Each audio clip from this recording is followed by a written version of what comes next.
Selamat petang dan selamat hari Sabat. Untuk memulakan acara Vesper kita pada petang ini, mari kita nyanyi beberapa lagu. Lagu pertama, kita nyanyi Bapa yang Kekal.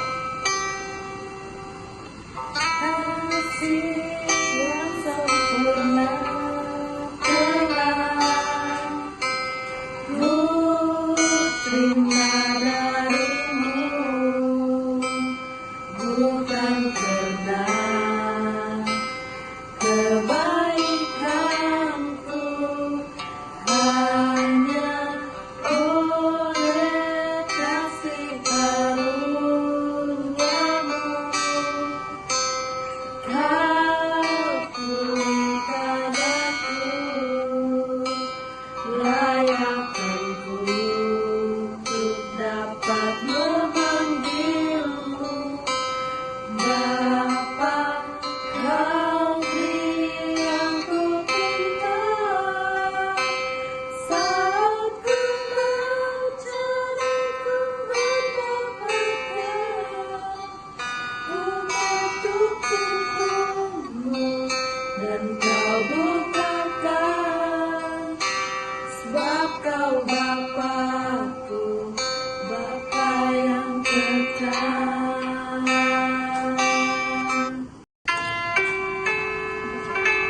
Oke, sebagai lagu pembuka mari kita nyanyi Seperti Yang Kau Ingini.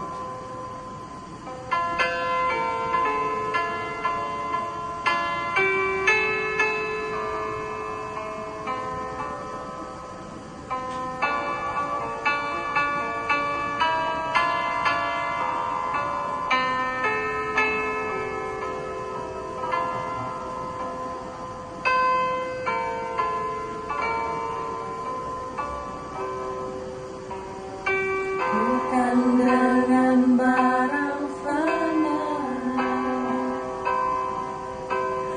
kau membayar dosaku, dengan darah yang mahal, tiada noda dan celah. Bukan dengan emas perak kau menebus diriku, oleh segenap kasih dan ku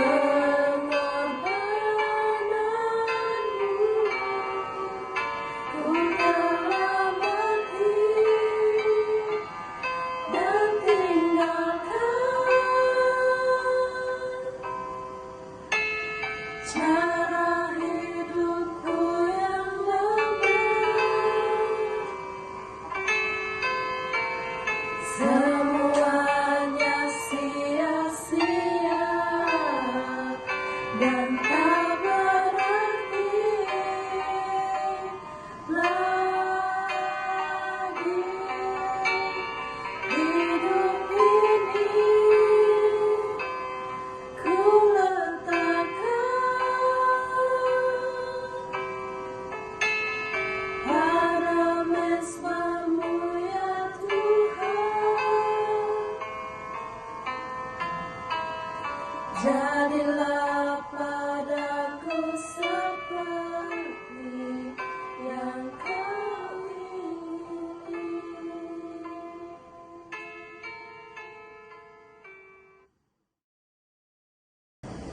Oke, mari kita tunduk kepala dan saya pimpin dalam doa. Bapa kami yang bertakhta dalam kerajaan surga, yang penuh kasih dan kuasa, terpujilah nama-Mu Tuhan di bumi seperti di surga. Ya Tuhan, pada saat ini kami akan mendengar renungan pendek sebentar lagi. Biarlah apa saja yang kami dengar melalui renungan ini dapat membantu kami di dalam kehidupan seharian kami. Tuhan, biarlah Tuhan memberkati setiap orang yang mendengar firman-Mu sebentar lagi, walau dimanapun mereka berada. Saya serahkan doa ini dalam nama Yesus Kristus yang telah menjadi juru selamat kami. Amin. Amin.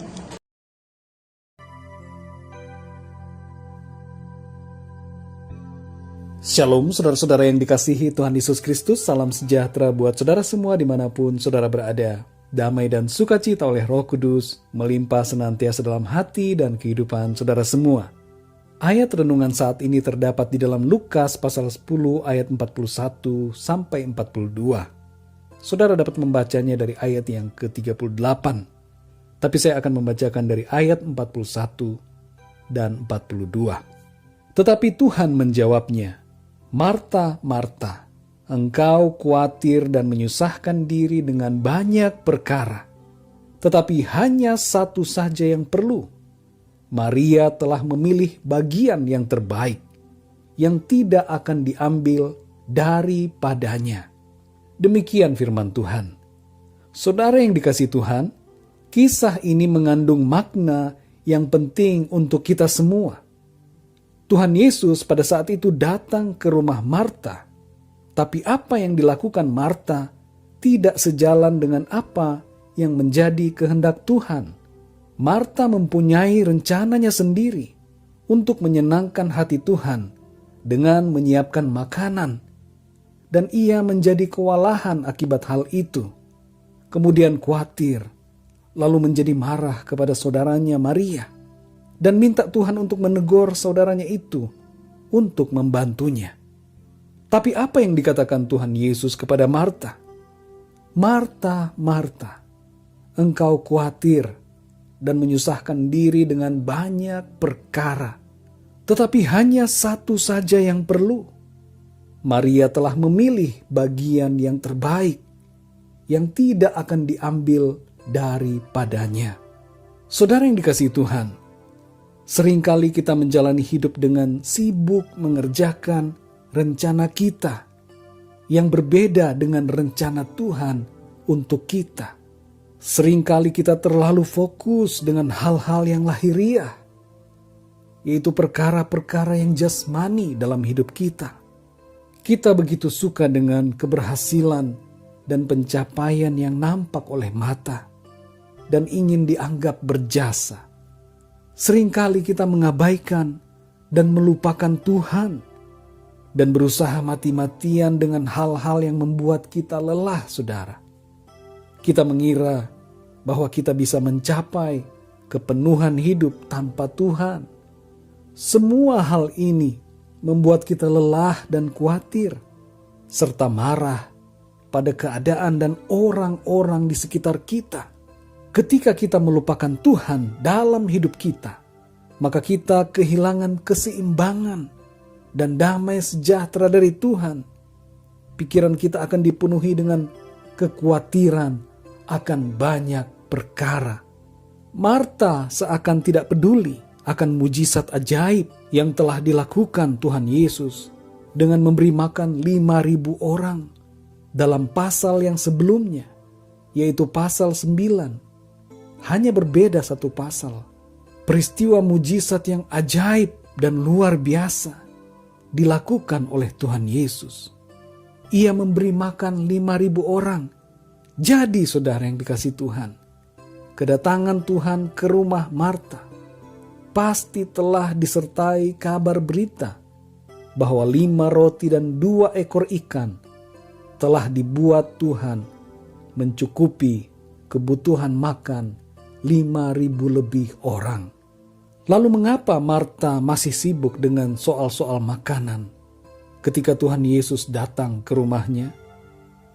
Ia lupa bahwa Sang Pemberi mujizat itu sanggup memberinya makanan yang ia perlukan.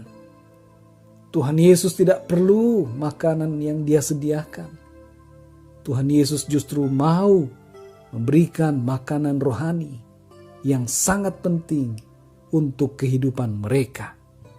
Saudara yang dikasihi Tuhan, secara pribadi dalam kehidupan saya dan keluarga, Tuhan membuat saya mengerti bahwa saya harus mengutamakan Tuhan dalam kehidupan saya.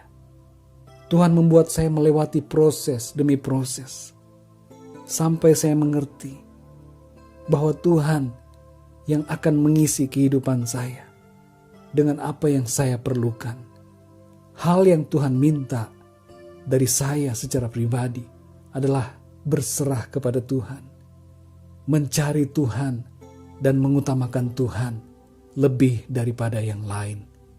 Tuhan memberikan saya hikmat untuk berjalan seturut dengan kehendak dan rencananya. Saudara yang dikasihi Tuhan, dalam pekerjaan atau pelayanan, kita seringkali sibuk dan lupa untuk mengisi hidup kita dengan persekutuan secara pribadi dengan Tuhan. Kita sibuk dengan tugas-tugas, dengan proyek misi, kegiatan pelayanan dan sebagainya. Tapi secara pribadi, kita kosong karena tidak memiliki hubungan yang erat dengan Tuhan. Dan karena kekosongan itu, kita menjadi khawatir dengan berbagai hal. Kita sibuk, kita melenceng dari rencana Tuhan. Hidup kita kehilangan damai sejahtera. Saudara yang dikasihi Tuhan, hari ini Tuhan mau kita kembali mengingat akan pentingnya hubungan yang pribadi dengan Tuhan, mengutamakan Tuhan, dan berhenti khawatir, berhenti sibuk dengan perkara-perkara yang tidak perlu. Saudara yang dikasihi Tuhan, Tuhan mau memberkati kehidupan saudara dan menghendaki agar saudara semua tidak khawatir dengan berbagai perkara dalam hidup saudara. Apa yang dapat kita lakukan, saudara? Yang pertama, isilah hati kita dengan kebenaran firman Tuhan. Hikmat firman Tuhan adalah harta paling berharga yang kita perlukan dalam perjalanan hidup kita. Yang kedua, bersedialah untuk selalu dipimpin oleh Roh Kudus. Latihlah diri kita untuk peka kepada suara Roh Kudus di dalam kita. Suara Roh Kudus tidak akan bertentangan dengan firman Tuhan, sebab Roh Kudus adalah pribadi Tuhan itu sendiri. Saudara yang dikasihi Tuhan, yang ketiga, milikilah waktu bersekutu secara pribadi dengan Tuhan melalui doa dan penyembahan. Mari saudara yang dikasihi Tuhan, berhentilah khawatir dan berhentilah sibuk dengan banyak perkara yang tidak perlu. Matius 6 ayat 33 berkata, "Tetapi carilah dahulu kerajaan Allah dan kebenarannya, maka semuanya itu akan ditambahkan kepadamu." Tuhan akan menolong saudara dan saya untuk mengerti rencananya dalam hidup kita oleh hikmat dan pimpinan Roh Kudus di dalam kita.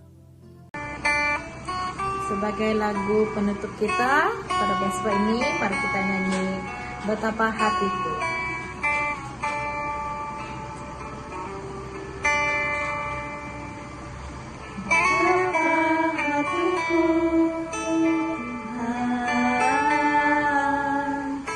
Berterima kasih Yesus, Kau mengasihiku Tuhan, Kau memilikiku.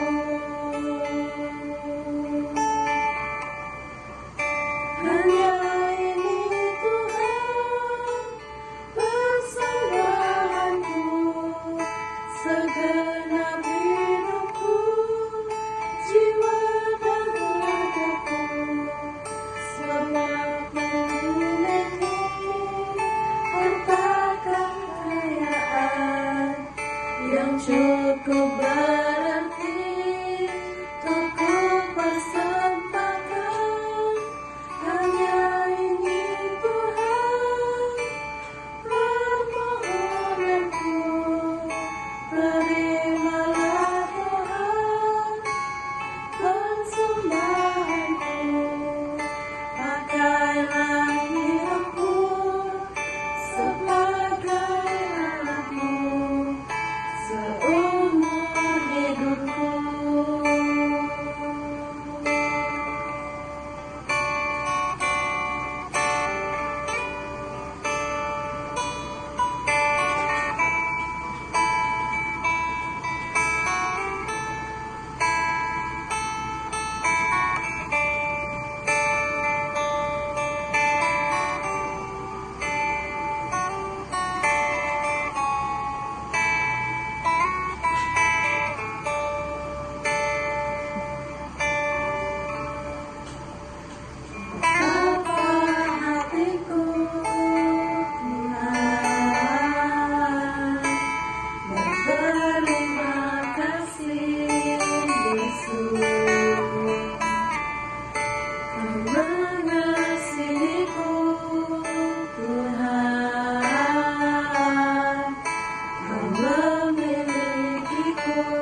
Oke, mari saya pimpin kita dalam doa penutup.